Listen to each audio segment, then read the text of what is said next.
Podcasting to you from the beautiful Pacific Northwest, I'm your host, Brad Johnson. Welcome to The Theory of Wine. In today's podcast, we're going to meet with the Society of Wine Educators Director of Education and Certification, Jane Nichols, or the Bubbly Professor.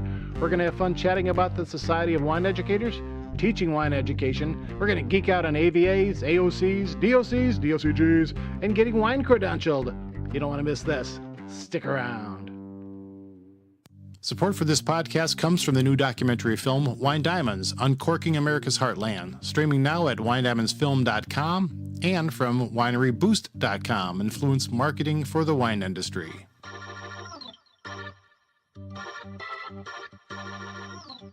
My guest, Jane Nichols, is a professional wine and spirits educator and instructional designer working with the Society of Wine Educators. Jane Nichols has over 25 years of experience as a wine and spirits educator and instructional designer, teaching professional wine studies, beverage management, and food and wine pairing classes both on the ground and online. In her current role as a Director of Education and Certification for the Society of Wine Educators, she's in charge of all reference materials, teaching tools, and examinations provided by the Society. But most people will recognize her for her lively conference sessions and online webinars that she continues to provide for the SWE and other food, wine, and spirits conferences worldwide. You may know her from her writings from the SWE's blog, Wine, Wit, and Wisdom, as well as her personal blog, The Bubbly Professor. Jane Nichols, welcome to The Theory of Wine. Thank you so much, Brad. Thank you for having me. This is going to be fun. This is awesome. I'm so happy to have you on the show. When I reach out to people periodically on social media, and I've been following you, and I put a post out a while back and said, hey, who should I talk to? And I got hit up by a whole bunch of people saying you need to talk to the Bubbly Professor. It's like, okay, I don't know who the Bubbly Professor is. Forgive me.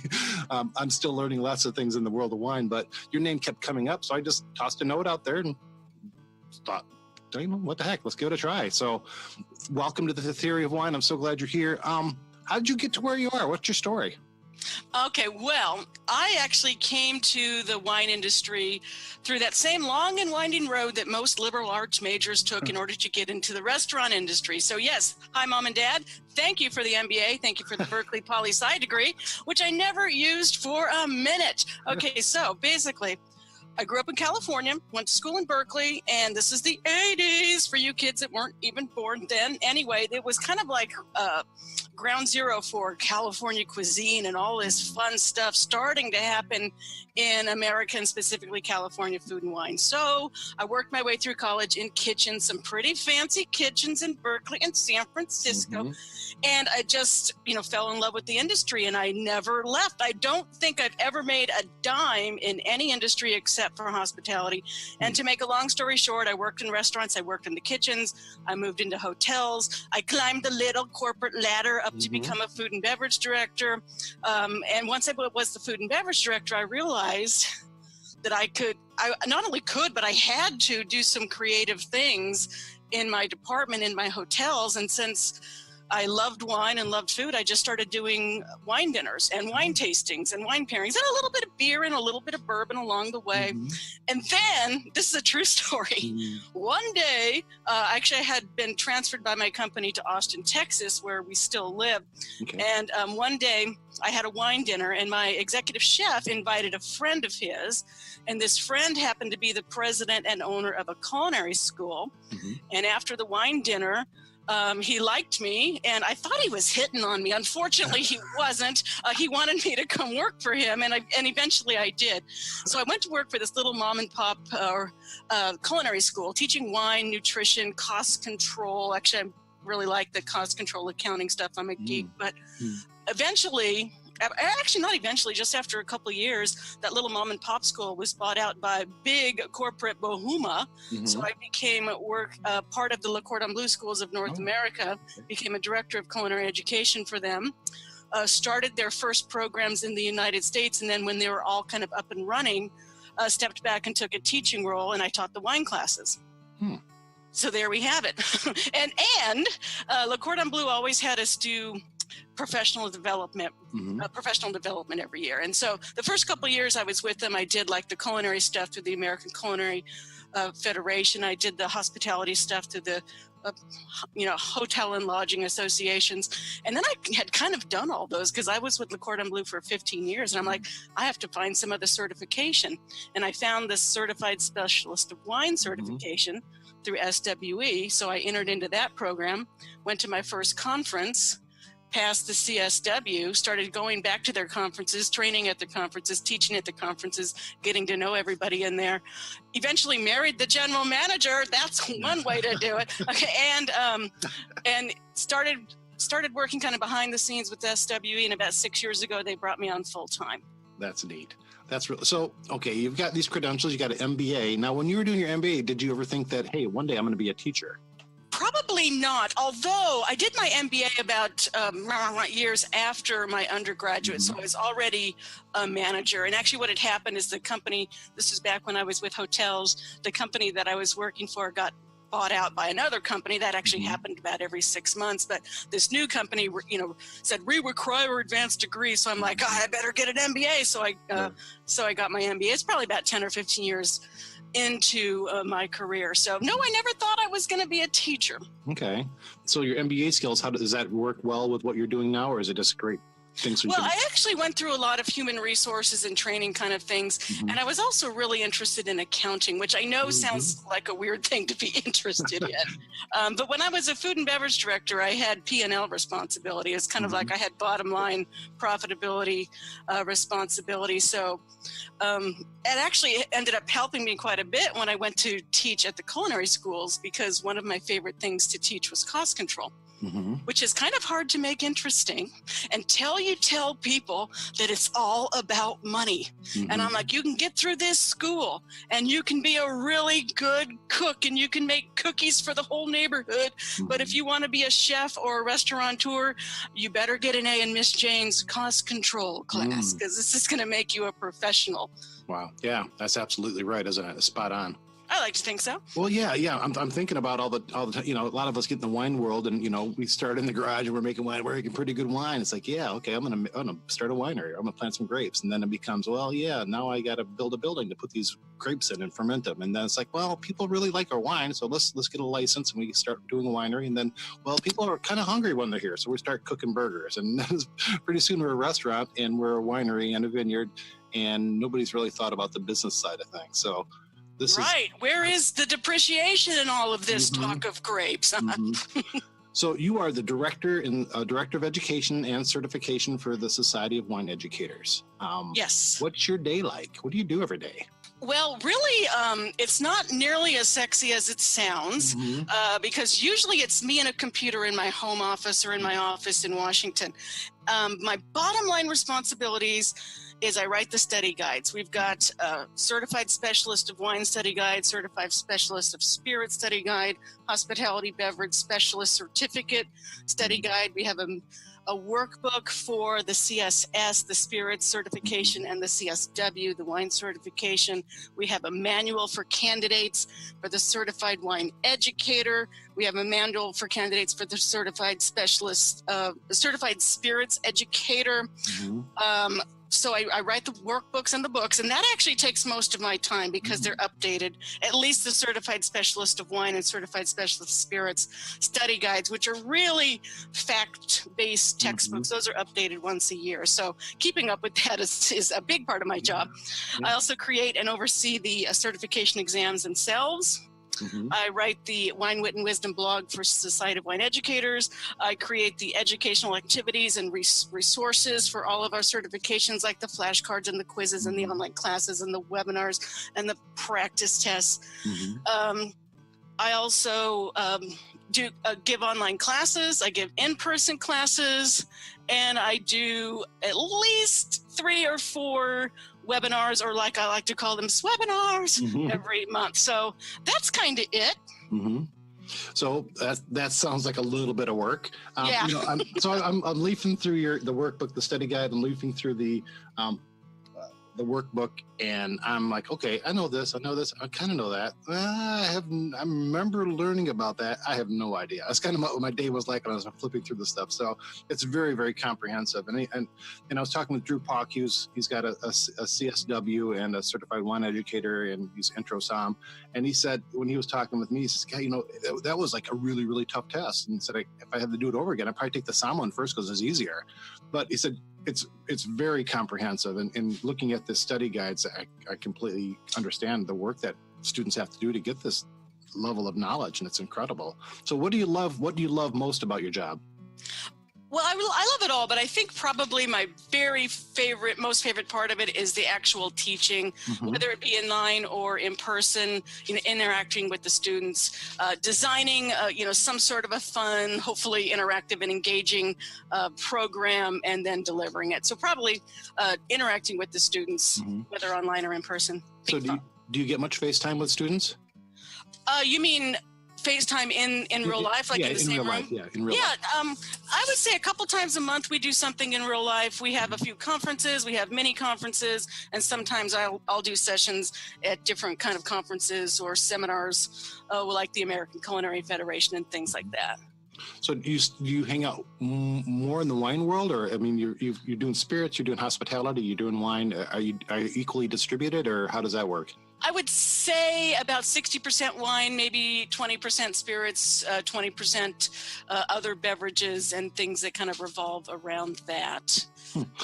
Okay. I'm thinking out loud here. I went through it was a Parks, Recreation, and Leisure Services Administration bachelor's degree. It was basically your hospitality segment. That if you were to give advice to somebody in a similar program, would you advise them to kind of, as they're in school and college, to pick up these credentials along the way? Oh, absolutely. While they're still studying is the perfect time. It's also good to have after college because you want to keep learning, you want to keep growing. And a lot of times people find their way into our certifications once they're kind of on that first rung of their career ladder. And, maybe their employer wants them to take a CSS or a CSW, or maybe they want to move on and they know that having some sort of certification will help them not only do their job better but also make them a little bit more confident and more marketable. So we actually have a lot of people that are already working in the industry, working, for wine or spirits distributors, on premise, off premise, retail, things like that, maybe even wine making, wine distribution. We also have people that are just entering the industry, and we do have quite a few people that are in culinary schools and things like that, other type of hospitality colleges like you did. And then we have a lot of people that are wanting to get into the industry, maybe they're career changers, career wannabe, changers, and we also have people that are just plain enthusiasts. So once you, like the certified specialist of wine, once I receive that credential, do I need to go back and refresh it every so often, or once you get it, you're good? Once you get it, you're good. Once you pass that test, you are a CSW for the rest of your life. Now, we do, as I said, update the books every year. So if you want to keep up with it, you can always get a new book every year. Also, we publish an addendum. So if you'd rather just get, a free addendum online to see what has changed for the year, you can do that as well. Curious, is there many changes that happen from year to year? Is it kind of more of a gradual thing? Oh, yes. There's a lot of changes. I would say that's the most challenging part of my job is keeping up with the changes. As a matter of fact, I'm just putting the finishing touches on the 2019 study guides. Actually, I think I'm done writing them, knock on wood, unless something changes today, which it might. I think that I pretty much put them in bed with the book designer, but there have been many, many changes. And every time there's a change, that means I update the book, make sure everything around it is also updated, like total number of AVAs in Oregon, change the exam, change the practice tests, change the resources, update the map, and all of that kind of good thing. In 2018, we had a new AVA in Oregon, which you probably know, the Van Duzer Corridor. We also had a new AVA in New York, which is the Upper Hudson. Austria went crazy. Austria, thank you, made my life very interesting because they approved 4 new grapes for their PDO wines. They only had 26 to begin with. Now they have 30, so that's a pretty big deal. Mm-hmm. Also, they established 3 new PDO wine regions that are DACs, or Districts Austricus Controlatus. So 3 of those. They only had 10 to begin with. Now they have 13. And one of those 3 new ones replaced one that was brand new in 2017. So in 2017, we had a new DOC that lasted less than a year and was transferred to one of the 3 new. So shall I just be quiet? Wow. You get the picture? Wow, yeah. So, Yeah. okay, yeah, there's a lot of changes. And I'm thinking, there can't be that many. Well, hello, yeah, there's a ton of changes.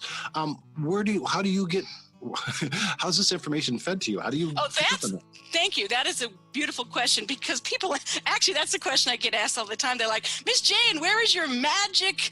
Where's your magic tunnel? Where's the wormhole that, that you sit underneath to get this information beamed down to you every morning? It's like, no such thing.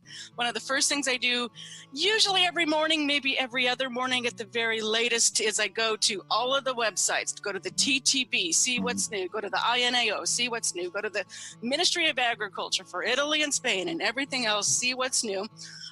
So just keeping up with the Joneses. Just Wow. I do research every day, if not every day, every other day, to see what's up. By the way, in case anybody's interested, my job this year, 2019, is it 2019? My job, I'm not sure. I can't keep up with it. My job in 2019 is going to explode because the European Union, for the first time since 2006, is looking to update all of their spirits laws. Oh. All of them. And not everything will be changed, but they're considering it. And thank you, USA TTB of the BATF. Okay, what they have is they have already published a 106-page document that's called a notice of proposed rulemaking. Mm-hmm. It looks to revise all the basic laws regarding wine Really? and spirits, production, labeling, not so much distribution, because that's not their wheelhouse. Wow. Just to give you one example, one of the things that might change that is the most controversial, lots of interesting comments flying back and forth on the TTB docket about this, Mhm. is the TTB is considering standardizing the type and size of barrel that will be required for the aging of bourbon. And right now there's very amorphous qualifications or regulations considering the aging of bourbon. They want to standardize it. They want to make it one type of barrel, one size of barrel. And the bourbon producers of the United States are not having it. Yeah. Well, I'm thinking, who's pushing that? That's really a strange thing to me. At least it seems like a strange. Is it a paperwork problem for the TTB, or what's driving this? Well, it's probably a bureaucratic committee issue. I will tell you, though, that the TTB is always very responsive Mm-hmm. to comments, and it's just a proposal at this point. Mm-hmm. But I'm following it. I'm suggesting that all my students, especially students of spirits, especially those that are studying for the CSE, in other words, our higher level certification of spirits, are following it, and it should be really interesting. Canada's in on the game too. Also, Canada is considering revising their requirements for the production of vodka. Okay. And vodka is very near and dear to my heart. So Yeah. Leave my vodka alone. that's right. Well, So- actually, Canada requires that vodka only be produced from grains or potatoes, and the rest of the world has, by now, it was actually kind of a long and involved fight, but the rest of the world has embraced the fact that vodka can be made from just about anything, including milk, carrots, onions, grapes, and quinoa. Okay, you had me at onion and milk. Okay, Yeah. that's Oh, milk vodka is a big deal. really? Oh, yeah. Oh my God, I don't know anything. Well, I don't know that you need to know about milk vodka. Just I can curious. send you some examples. They're doing it in Canada. They're doing it in New York State. They're doing it in Iceland. And if you think about fermentation, fermentation is basically a simple sugar in liquid. And in milk, of course, we have lactose that can be broken down into, I think, glucose and glucose. So you've got glucose in liquid. Bada bing, bada boom, you can ferment. Yeah. Seemed like there's easier ways to get sugar. Oh, absolutely. Like sugar cane. Yeah, right? That's Or interesting. grapes, yeah. Grapes are a good way to go. These are fascinating things you're sharing with us today, Jane. Thank you. I'm gonna cycle back here to, we just talked about some of the cool things about your job. What is one of the biggest challenges that you have? And maybe you've just said it, but well, that's definitely the biggest challenge that I have is keeping up with the Joneses. Mm-hmm. I think another challenge I have is I get an awful lot of traffic from people with questions about wine and spirits. And like I said, engaging with students, engaging with candidates is one of my favorite things to do. Mm-hmm. But sometimes they ask me questions that are really easily, you could just Google this, like, what grapes go into this, a PDO? I'm like, well, I'd be happy to tell you, but you could also look on page 27. So trying to be gracious through that. I think sometimes maybe people just want to start a conversation, and that's great. I like that. Yeah, that's probably likely, isn't it? Yeah, I used to teach, so I've experienced the same sorts of things where, man, that's really easy. You could really easily find that, but you're so accessible, Brad. Yeah. Brad, go Brad. So when people hear about your job, what's the biggest misconception people think about your, what do you do, Jane? I love that question. Thank you. I think that usually when people see me, they see me in person at a seminar or a session. Mm-hmm. Like last year, I was doing bourbon sessions for the American Culinary Federation, or a couple years ago, I did a Pinot Noir session out in Seattle at our Seattle conference. And the thing is, when people meet me, they see me come out from behind the curtain, mm-hmm. and I'm all dressed up and I look all fresh. And I'm out there, I appear like Oprah, hello, everybody, you get a car. And everybody sees me go through this highly rehearsed 1 hour. That's a whole lot of fun, I hope. Mm-hmm. And that could be online or in person. And they see that and they're like, wow, I want to do that. That's so cool. That's so fun. How can I be you? And I'm like, well, you certainly can, but you need to start about 25 years ago learning this stuff and gaining these skills. And what people perhaps don't realize is once I am on that stage, or, it's probably the same for you, Brad. Like once we're talking, mm-hmm. your work is practically done, right? I mean, Right. You've already done all the research, and you've already asked Mm-hmm. the questions, and you've done all the stuff online that you needed to do. You set the platform up. So when people see me either present a webinar or even cooler in person, Mm-hmm. they don't realize all the work that went behind that. And Right. sometimes that work is not as glamorous. Like I said, a lot of times I'm in yoga pants and cozy cat and socks, just Mm-hmm. researching Austria's DACs on the computer or in the books. And it's pretty much like, I would say, probably 10 hours of research and production and rehearsal goes into like every 10 minutes of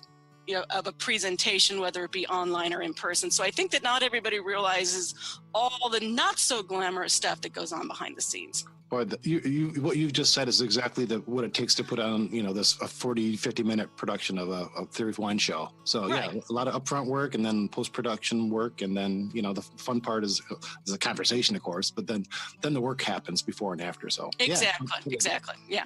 That's terribly interesting. So I'm going to kind of start into another question here. There's a lot of different credentials, wine credentials, people that are interested in getting credentials can get, right? Yes. I want to understand what the value would be for somebody that's interested in maybe a certified specialist of wine, and then maybe the next one would be the certified wine educator. What's that process like, and what is the benefit for somebody how would you recommend it to somebody? Well, I'd recommend it to somebody that maybe knows a little bit about wine, or is interested in wine, or has been working in wine. By the way, if you're a total newbie, we Mhm. recommend the Hospitality Beverage Specialist Certificate, which has about a 200-page book. Actually, I didn't send this one to you. I can, though. It's about a 200-page book that's got about 60 pages on wine, maybe 40 on spirits, a little bit about coffee, tea, beers, ciders, sake, things like that. And it's definitely recommended for total newbies, total beginners, like we said, culinary students, maybe Right. college students in hospitality, things like that. If you're ready to move up to the CSW, you're probably somebody that either is an enthusiast about wine and really wants to learn about wine just for personal reasons, just for fun, or perhaps you want to get into the field or move up in the field. And I do think that it's interesting in the United States. being a somm or a wine writer or a wine distributor or even a restaurateur is not like being a dentist. You don't have to have some sort of a license. But certification certainly does help. Certification can help you do your job better. It creates access to people, organizations. It certainly brings you some third-party credibility that you can show up and say, yes, I do know a little bit about wine. Definitely can give you that competitive advantage if you're looking for it in your job. Certainly makes you more marketable, certainly makes you more competitive, more confident. So basically, if you want to become a CSW, the easiest, simplest, and perhaps least effective way to do it is just to go to our website and purchase the exam. Okay. Purchase the exam, you'll get a little exam authorization code sent to you via email, and whenever you feel like it, you can go and make an appointment at a Pearson VUE testing center and you can go take the test. Okay. However, that's probably going to lead to you not passing the exam on the first try, because only 46% of the people in the world that take the exam pass it on the first try. Wow. Okay. And that's actually about where we want it, and that's actually fairly similar to other certifications at this level, and it's been steady for about, well, as long as they've had the program. On the other hand, we have lots and lots of things that you can do to enhance your study time. Our most effective being, I think, I think, and I can also prove, is our 13-module instructor-led online prep class. Okay. And I've actually got one starting in just a couple weeks. So we have the online prep class. We also have a workbook, of course, and of course we have a study guide. So read the study guide, take your notes, use the workbook, take the online class. We also have digital flashcards. We have digital practice tests and practice quizzes that you can take as well. So I recommend that once you decide that this is the thing for you, get the exam, get the book. Hopefully you can also get the workbook, because that's a lot of fun. Start to studying. If it's your thing, take our online class, use some of the other resources if they are also your thing. And I say that if you are pretty much a seasoned wine professional, or you've been a wine enthusiast for a couple of years, you probably need between 3 and 6 months to study. Okay. If you're a newbie, you probably need more like 6 months to a year. So get your study on, take practice tests, and once you can really ace those practice tests, step up to the post and go for it. So your students, is there a particular area in the study that they find most challenging for them? Everybody has their own thing that they find most challenging, and a lot of people will say it's France, and I think that's. We get a lot of people from the west coast of America, of course. That's where a lot of wine culture is kind of centered in America. So people that have worked in California wine or Oregon wine, they're kind of freaked out by France. Other people are freaked out by Italy because all of the different DOCs and the different grapes. Other people are freaked out by Germany and Austria because of the language. I would include myself in that. And people that have always been in distribution or, consumption or service, they're a little bit nervous about the winemaking and wine chemistry part of it. So everybody has their particular thing that they worry about. I want to be mindful of people that maybe listen to the program, and I know there are a lot of wine folks in it, but I suspect there are people that are interested in this. So can we kind of rewind for a second? And you mentioned DOC, and there's other ways that organizations kind of, different countries organize their wine laws and Can you tell us what DOC is and what maybe the equivalent is here and maybe in France? Basically, DOC and DOCG is the way that Italy classifies their quality wine regions, and there's something like 400 plus of them. So of course there's good reason to be a little bit scared of those. France actually uses AOC, which is Appellation d'Origine Contrôlée. There's about 300 plus of those. Spain uses DO and DOCA, which is Denominación de Origen Controlada. Sorry about my bad Spanish. No, this is great. I like them because they only have like 67 DOs and 2 DOCAs. And they've actually been steady for many years. They do have one docket that's ready to go, but they haven't had any changes in those wine laws for probably about 7 years. In America, we have, I was talking about AVAs earlier. America's got about, I think exactly 234-ish AVAs, and AVAs in American Viticultural Area, which is an area that is approved by the TTB, Tobacco Tax Bureau, of the ATF, Alcohol, Tobacco, and Firearms, because Yeah. Okay. Of the United States. And basically, AVAs are just regions that are approved because someone has made the case that this area has something special about it that lends something to the wine, whether that be the place, the ground, the climate, the hills, the dales, the valleys, the sunshine, the slope, the aspect, the soil, etc., etc. We'll be back in a moment with the final half of our interview with Society of Wine Educators Director of Education and Certification, Jane Nichols. Hey, wine friends. Each week, The Theory of Wine will bring you interesting content from winemakers, wine growers, wine rebels, writers and bloggers, and serious wine nerds from around the world. Want to join us? Connect with us at theoryofwine.com, on Facebook, or Twitter. Cheers, friends.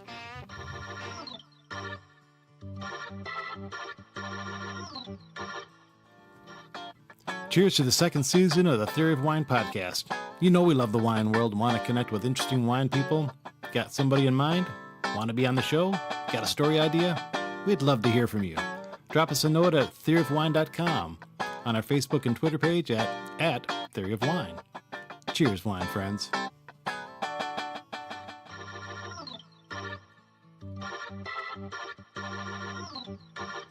Welcome back to the second half of our interview with the Society of Wine Educators Director of Education and Certification, Jane Nichols, as we discuss wine regions, dig into France and Italy, and dive deep into the wine credentials and training for the CSW and CWE. So I think while we try to emulate, I think in some degree, what's happening in the old world, our restrictions are a little less. I mean, making wine here is a little bit more kind of freewheeling as it is, as opposed to like places like Germany and Italy and France, where the regulations are pretty tight. Help me understand this stuff. Oh, absolutely, absolutely. Well, I'm going to use France as an example. Okay, thank you. Because I think people are a little bit more familiar with, let's say, Burgundy. Okay. And Burgundy, of course, is a region in France. It's also an AOC, and within it has a billion AOCs. Mm-hmm. And these different AOCs are all very specific in terms of place. Now, they do have that in common with the United States, because let's say that new Van Duzer corridor that was just approved a couple of weeks ago in Oregon is a place. Mm-hmm. Okay, and it's, I drew it on a map so I can tell you it's a place, right? Okay, and it's highly specified in the bureaucratic red tape. Okay, so let's say in Burgundy, there's a place called Corton Charlemagne. It's also a place, okay, that is a specific place on a map. However, in addition to the rules of the specific place on a map, in order to use the term Corton Charlemagne, not only does the grape have to be from that place, the wine has to be made in a adjacent place. Mm-hmm. It has to be a certain type of grape, and only the certain types of grapes that are allowed on could be a very short list. And basically, you have to also abide by standards for viticulture, how the grapes are grown, when and how the grapes are harvested, at what level of ripeness, what method they're used for harvesting, when and how the grapes are crushed, when and how the wine is fermented, when and how the wine is aged, manipulated, and even in many cases when and how the wine is bottled and offered up to distribution. So yes, in the new world, we're the wild, wild west, okay, and in the United States and in Australia and New Zealand and almost all of Argentina and all of Chile, basically the wine regulations are really, there's regulations for food safety and things like that, but the geographical indications are just for a certain place, and there's not a further list of definitions. And that's another reason, Brad, that's another reason why a lot of people are freaked out by France and Italy. Because if you go and you pick up a bottle of California wine, you're like, hey, it's Cabernet Sauvignon, it's red. Okay, but if you go and you pick up a bottle of French wine and it says something like Fleury, you're like, what is this? And I'm like, oh, it's Fleury. Well, what is Fleury? It's like, you have to know what Fleury is, damn it. Okay, and you do have to know what Fleury is. And it's a certain type of medium-bodied red wine produced from mainly the Gamay Noir grape, and bada bing, bada boom. It will be dry, it will be fruity, it will be nicely, brightly colored, kind of like dark cranberry juice. So that's why. And it's kind of like all of these regulations, they really do confuse people at first, and I certainly was confused by them at first as well. But I like, it's kind of like that long list of caveats you get when you buy a drug. You know, it's like, you know, side effects may include. It's like, you know, you don't really want to look at those, but you really should, because once you know them, you know whether or not that's the thing for you. So once you know the long list of regulations, it might be confusing to pick up a bottle of Fleury if you don't know what it is. Of course, there's no shame in bringing your little wine dictionary with you to the wine store. But once you do know that Fleury is only going to be this specific type of wine made in this specific way from this specific grape or grapes, grape in this case, from this specific place with this specific general flavor profile, it really does kind of protect the consumer. It confuses them. Right. But it protects them, just like that long list of scary side effects. Right. This is awesome. You know, as you're talking, I'm thinking about. I'm just curious. Do you think those regulations that other countries have, and if you compare and contrast, you know, old world countries, France compared to United States, the rules are a lot more restrictive there. Is that a function of the governmental regulation, or I mean, government? I guess where does it come from? From the government? Does it come from the growers? It's definitely a function of. It probably starts with the growers and planters, but when we're talking about a DOC or a DOCG or an AOC, we're definitely talking about the government. And it, you know, I'm sure that you know of, and perhaps our listeners, you know of this term called terroir.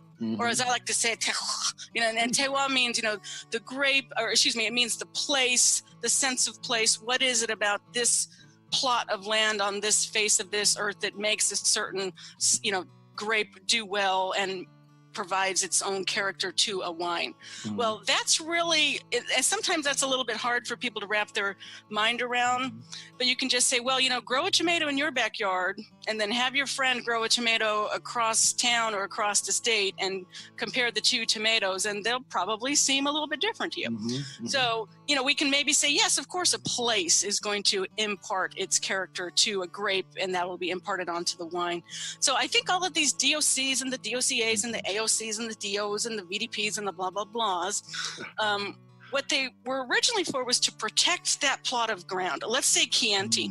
You know, Chianti is one of the most regulated wines. We can say it was one of the first areas that produced a wine to be regulated and turned into one of the first, you know, DOCs in Italy, and eventually one of the first DOCGs.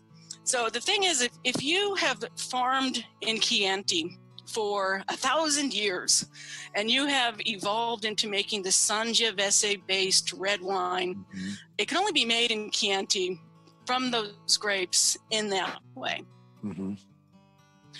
You don't want somebody to go buy a plot of land in Lodi and plant Zinfandel. Well, you do want them to do that, but you don't want them to make a sweet pink wine from Zinfandel grown in Lodi and call it Chianti, because that's, first of all, it's not going to sit well with the consumer, and it's not fair to the growers in Chianti. So it's really to protect the reputation and the wine of a certain place, and of course the growers and farmers that work within it. Perfect. I think we've talked about CSW. I want to pivot here because we haven't spoken about the certified wine educator. Can you tell me about that and how that differs from the certified specialist of wine? Absolutely. It's actually a higher level. And first of all, in order to go for the certified wine educator, you first have to be a CSW. So that's always the first step. And then the CSW is a program and an exam. And the CSW is actually a multiple choice test that I think we mentioned earlier. You can go take at a testing center, you can take at a group exam. The CWE starts with an 85 question multiple choice test, followed by a 1 hour essay test. Then, well, not necessarily in this order, but it also includes 2 tasting exams. And one of the tasting exams is wine identification, where you actually are given 4 samples of wine, 4 white, 4 red, and then you're given a list of 10 different wine names, and you need to match them. Okay, so here's a list of 5 white wines. Here's 4 actual white wines. I need to match them up, which is the Vouvray, which is the Burgundy, which is the Torrontés, et cetera, et cetera. Then you need to write a tasting note on one of those wines. And you need to get 6 out of 8 of the wines correct. You need to get 20 points out of 25 on the wine description correct. Mhm. Okay, and then we also have a wine fault exam where basically we serve you a beautiful, let's say, Barefoot Pinot Grigio. Mhm. And we've also taken 8 samples of that Barefoot Pinot Grigio and kind of spoofed them up with a little bit of maybe a little bit of alcohol, a little bit of acid, a little bit of oxidation, a little bit of acetic acid and things like that. So we've created some faulty wines for you. You're very welcome. And you need to identify the faults. And then when all that is done, you need to present us with a demonstration of your teaching skills. So we have a presentation skills demonstration. That's 15 minutes. You can present it in person at one of our conferences. You can videotape it and send it in to us. So it's kind of like a 5-part exam. And we do have a manual for candidates. And the manual for candidates, it's not a study guide, so I don't update it every year. We have a list of reference books that I do update every year. And they'll include things like the World Atlas of Wine, the Wine Bible, Oz Clarke's, Grapes and Wines, things like that. And then I have the a manual for candidates, which is really a manual about the skills part of it. And you know that there's always knowledge and skills. And of course, knowledge always has to precede skills, but we do have some skills that are tested in the CWE, like that wine tasting, writing the wine note, writing the essay, giving a presentation, identifying wine faults. So we've got a manual for candidates that helps with that. I also sponsor a Facebook group that I use to keep people up to date with all these crazy changes in the wine world. And we also have a CWE study site. And the CWE study site, basically I've taken each and every textbook from the recommended reading list, and I think there's 12 or 13 on there. And I've broken each of those books down. I have a study plan, a study program, a list of recommended critical thinking activities, do a demonstration on this, write a 15-minute essay on this, make a chart of all the different DOCGs, woohoo. And also for each of the textbooks, I have practice quizzes based on 1 week's worth of study. And somebody added them all up and said I had something like 125 practice quizzes on that study site. So if you're looking for that, we can help you with that as well. So the CWE is, like I said, one step above, and you need to use your knowledge. Also, you need to use your skills, and you need to do a presentation. Well, it seems like it seems like a really exciting opportunity to learn a lot about wine. I'm also, the practical side of me thinks it's an awful interesting way to spend a lot of money on wine. So what do you tell people that are interested in doing this, but are maybe a little concerned about the amount of money they have to spend? Or how do people attack that? Because I want to understand wine, and it's going to get a little spendy pretty quickly here. So do you have strategies to kind of talk people through that? Well, I think the actual wine tasting part of it could be pretty spendy. I think that our certifications are pretty par for the course. However, I understand what you're saying. Yeah. And the best thing to do is to get a group, get a group of 5 or 6 people together, split it up. If you're learning to taste a wine, if you're really doing that, paralysis by analysis of one poor little wine that's going to be beat apart, you only need a couple ounces of it. Right. And sometimes it's just letting people know the difference between tasting and drinking. That's kind of the bottom line. Or you could go to a wine bar. A lot of wine bars will serve you a glass, serve you a flight, serve you a taste. And also you can just pay attention, which is, as soon as I said that, it didn't sound very kind. So I didn't mean for it to be unkind. But, we all, if we're lucky enough to have opportunities to have wine and food, spirits in our life, every time you pour a glass of wine or you pick a bottle of wine for dinner tonight, first thing you do is go study it, print out the map, print out the regulations for that DOC, which is going to be 50 pages long. Actually, seriously, probably about 10 pages long. And of course, you need to translate it from Italian to English, so no big deal. But anyway, so learn about it. See where it is on the map. What are the grapes? What's it supposed to taste like? And do a little bit of research to see what other people have described it as. And sometimes the preferred description will be written right into the regulations. And a lot of people call this a dry tasting note, which I think is kind of cute. In other words, a dry tasting note is that this is what this wine is supposed to taste like. And then do your own tasting note. And then, have at it. That's have great. your coq au vin with your Burgundy. Enjoy the rest of your night. Okay. Make sure you get a designated driver. That's perfect. I love that idea. The dry tasting followed by the less than dry tasting. All right. I'll try. The totally wet tasting. Let's start that trending. So you are in the business of distance education. That's when I used to teach psychology for a while at a community college back in Iowa, and it wasn't strictly distance learning, but I had remote sites. So we had this kind of closed circuit TV across 8 different communities, different counties, and it's a little more challenging talking to people, teaching people at a distance. What are the biggest challenges that you've found and ways that maybe you've overcome them? Well, I think when it comes to online teaching, first of all, I believe that there's far more benefits than challenges. And I think the benefits are kind of obvious. There's logistics, location, scalability. It can be synchronous or asynchronous, all that kind of good things. And I also think that the challenges of teaching online are very similar to the challenges of teaching in person. And, I remember when I was teaching at Le Cordon Bleu, we would have a Christmas break or, winter break. And then after winter holidays, we were always like, oh, I hope the students are going to return. And really, we had this big drop off in students. And these were students that were in college, motivated to be in a culinary school and paying a lot of money. Okay, so first of all, we have to motivate students just to show up. Okay, and that's a problem whether you're in person or online. So we've got motivation, and then after that, we need to keep our students engaged, and then we actually have to facilitate learning instead of just blabbing or, doing one-way communication. Here, listen to me talk, okay, which is only fun for the person talking, and I should know. So basically, if you are a boring lecturer in person, you're going to be an even worse boring lecturer online. I always say, what's more boring than a lecture? Videotape that lecture and try to watch it from the comfort of your home. So basically, I think the challenges are pretty much the same. And the big challenge for education in 2019, I think, from my point of view only, is that information is everywhere. It used to be you had to go to the library or talk to the teacher to get that wisdom. Now, everybody I know has the Oxford Companion for Wine in their pocket on their phone, right? So the challenge of teaching is not just to present information, because information's everywhere. There's so much information out there that it's confusing people. It's distracting people. So a teacher, what you need to do is you need to bring that information to life. You need to somehow get people to engage with it.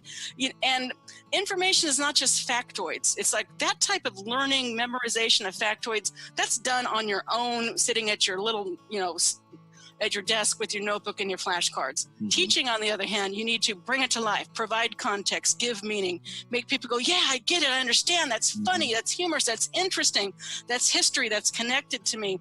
And you probably want me to be quiet because I could go on for like 7 hours. I do not want you to be quiet. I'm very curious about what you have to say. Can I go for 7 hours then? Yeah. Go for it. Yeah. Thank you. So you want to somehow give people to have meaning and also make a connection to the material.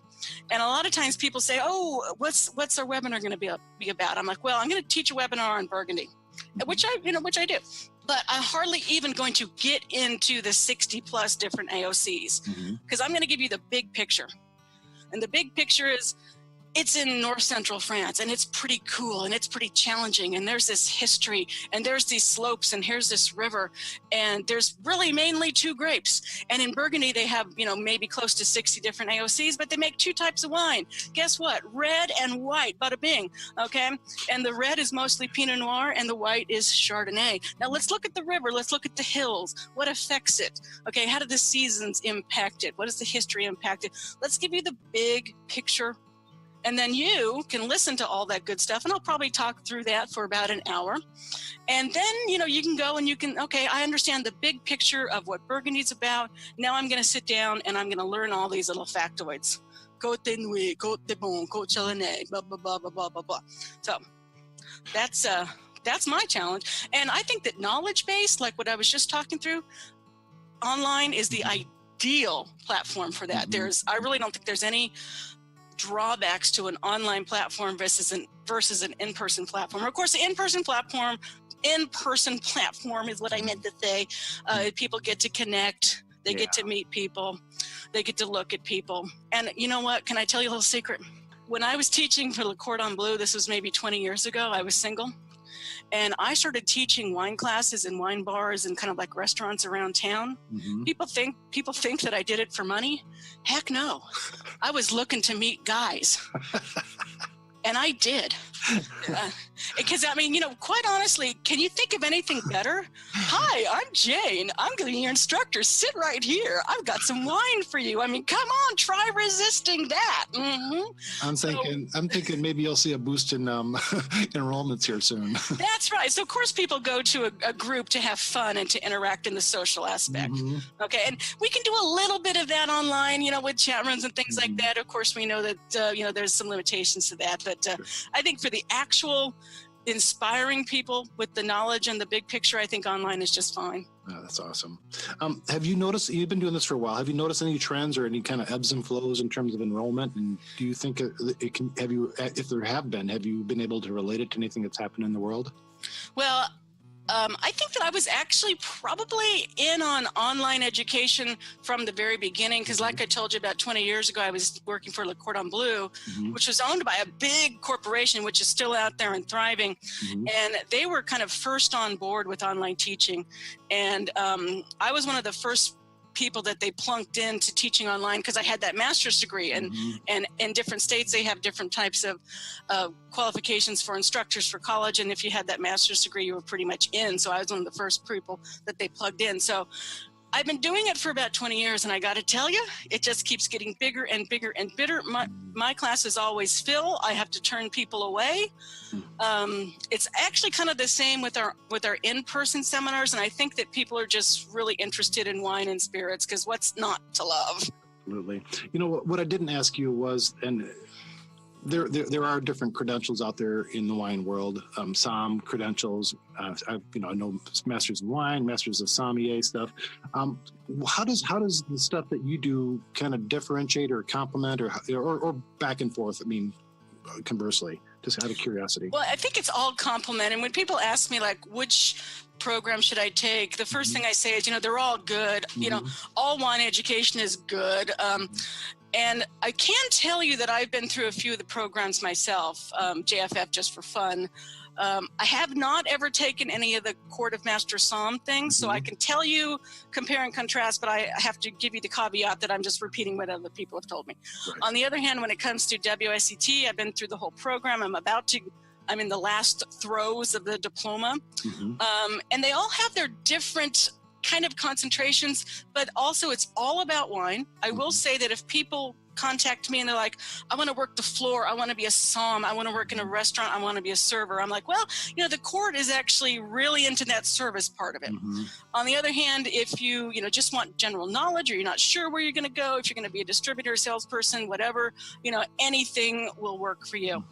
And a lot of people also ask me about the levels of difficulty, and I can totally speak to this.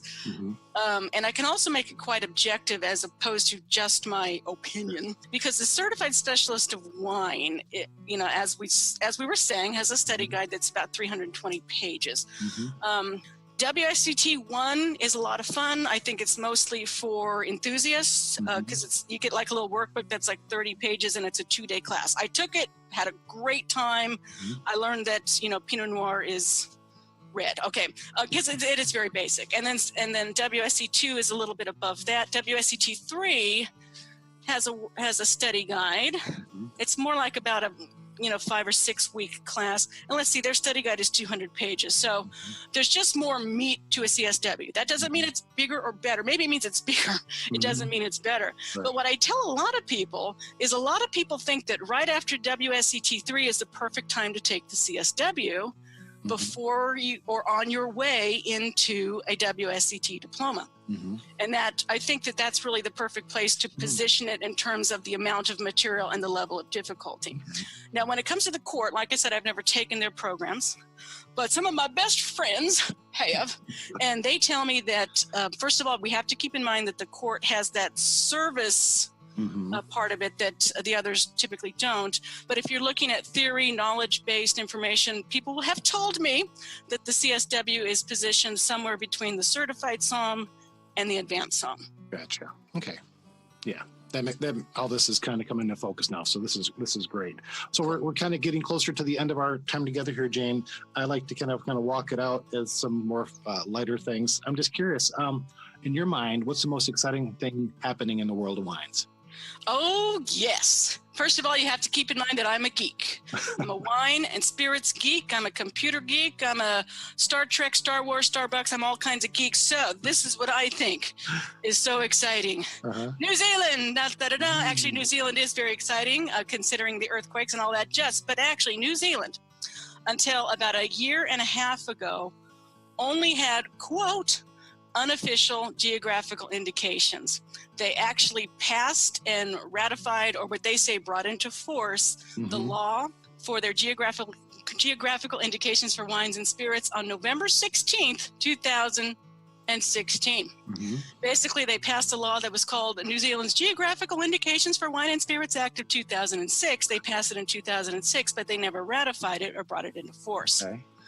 So all of a sudden, now we have, in real time, we can watch the process of every single geographical indication that will be in New Zealand has been presented to the New Zealand Patent Office, and it goes through the process of being read, revised, rewritten, all that, approved, a waiting list, a comment period, and then finally registered.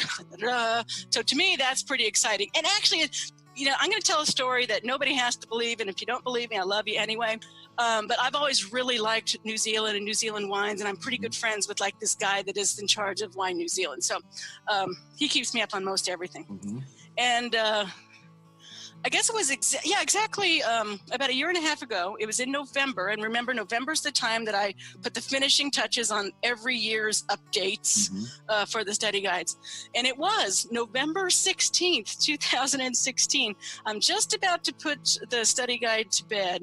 And I say, you know, I better double check with New Zealand, see what's up. So I email my friend in New Zealand. I'm like, David, has there been any action on your, 10-year-old, geographical, wine and spirits syndications acts? And he's like, by the way, it was just voted on like last night. I'm like, really? I'm like, well, how can I put it in the book? And he's like, let me pass you on to the lawyers. Thanks a lot. So anyway, he passed me on to the lawyers, but it was just so crazy. Like I said, it was like within 24 hours. Wow. And it wasn't like, I have ESP. That's a whole different podcast. Okay. But it was just like, it's time to put this to bed. And he's like, yeah, it just happened. I'm like, really?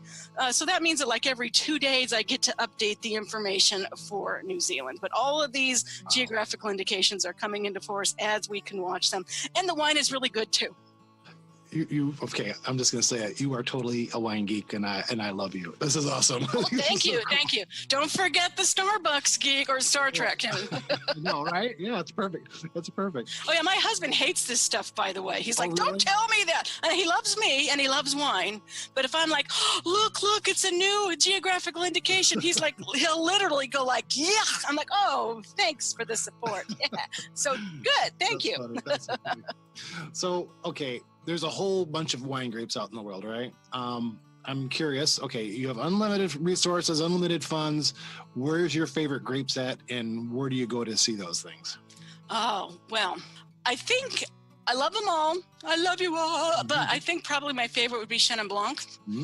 I'm definitely a white wine person, so it would be Viognier, Sauvignon Blanc, or Chenin Blanc, but I think Chenin Blanc probably.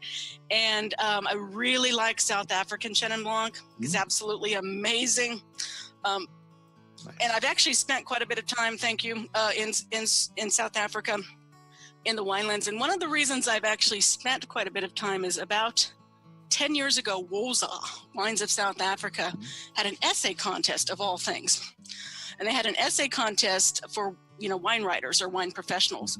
And the contest was, get a bottle of South African wine and describe it, and then write an essay on, are South African wines Old World or New World? And of course the answer is both. Anyway, so I got this bottle of South African Chenin Blanc. I'll never forget it. It was Canu. South African Chenin Blanc from Stellenbosch, and I wrote a description of it, and I don't quite remember the entire description because it was about half a page, but the bottom line was, this wine is as racy and edgy as a blind date with your best friend's ex.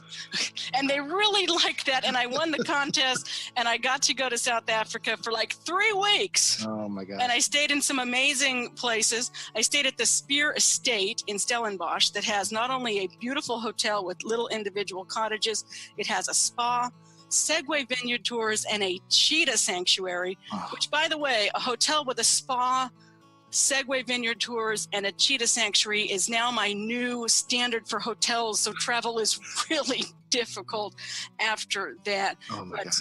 Chenin Blanc from South Africa is just amazing. Well, I think we should call it a good day here, Jane. Jane Nichols, thank you so much for talking with us today. It's been a real pleasure. Thank you. Thank you so much for having me. Jane Nichols is the Director of Education and Certification for the Society of Wine Educators and lives in Austin, Texas. Want to know more about Jane Nichols or the Society of Wine Educators? Check out these websites, bubblyprofessor.com and societyofwineeducators.org. I'll post links to their website and contact information on my theoryofwine.com blog.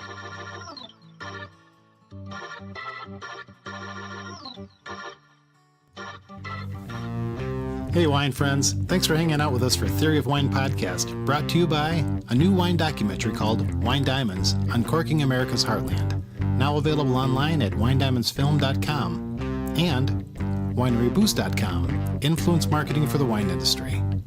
Thanks for listening, downloading, and sharing us. Find us at theoryofwine.com. See you next time. Cheers, friends.